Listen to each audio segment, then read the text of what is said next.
શુગરતીર્થ પાસેના મંગલેશ્વર ગામ ખાતે તારીખ 4 જાન્યુઆરીથી ચાલુ થનાર પૂજ્ય મોરારી બાપુની રામકથાના યજમાન નરેશભાઈ શુગરતીર્થ ખાતે અગ્રણીઓ સાથે મુલાકાત કરી હતી। આગામી 4 જાન્યુઆરીથી પાવન નર્મદા તટે મંગલેશ્વર ખાતે પૂજ્ય મોરારી બાપુની શ્રી રામકથાનો પ્રારંભ થનાર છે। આ રામકથાનો સંપૂર્ણ ખર્ચ કરનાર સિસોદરાના નરેશભાઈ શુગરતીર્થ ગામના આગેવાનો સાથે મુલાકાત કરી આયોજન અંગે માહિતી આપવા સાથે સહકારની આશા વ્યક્ત કરી સૌને પૂજ્ય મોરારી બાપુની કથાનો લાભ લેવા અનુરોધ કર્યો હતો। સ્વમુખે રામકથાના અનુસંધાને આજરોજ શુગરતીર્થના અગ્રણીઓ દ્વારા પણ ગામના સહકારનું આશ્વાસન આપવામાં આવ્યું હતું।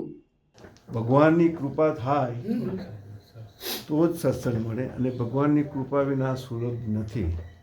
તો આ સત્સંગનો સમય આવી રહ્યો છે અને મને તો એવા અનેક અનુભવો થયા છે। હું પરચા નથી કહેતો પણ મારા અનેક અનુભવો થયા છે કે સત્સંગથી અને મા બાપના આશીર્વાદથી અને ગુરુ કૃપાથી શું નથી થતું।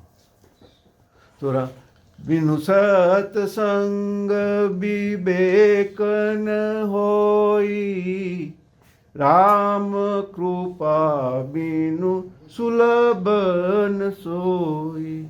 તો તમારા આંગણે સત્સંગ આવી રહ્યો છે। બાપુ વિશે તો શું કહું, બાપુ પધારી રહ્યા છે, માં નર્મદાનો કિનારો છે। બસ એ સાથે હું વિરમું છું અને તમે બધા આ કથાનો લાભ લેજો, પ્રસાદનો લાભ લેજો, સત્સંગનો લાભ લેજો। રજૂઆત કર્યા પછી, વિનંતી કર્યા પછી કેટલા બધા વર્ષોએ આવી કથા મળે અને આપણે તો પ્રયત્ન સાધ્ય નથી, આપણા પ્રયત્નોથી આ કથા નથી આવી। પ્રયત્નો એમના છે, આપણા માટે તો કૃપા સાધ્ય કથા ગણાય। એટલે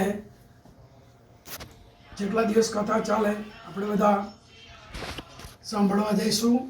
વડીલે કીધું છે પ્રસાદી માટે પણ આપણે અને આપણા જે મહેમાનો આવ્યા બધા ત્યાં લઈ જઈશું।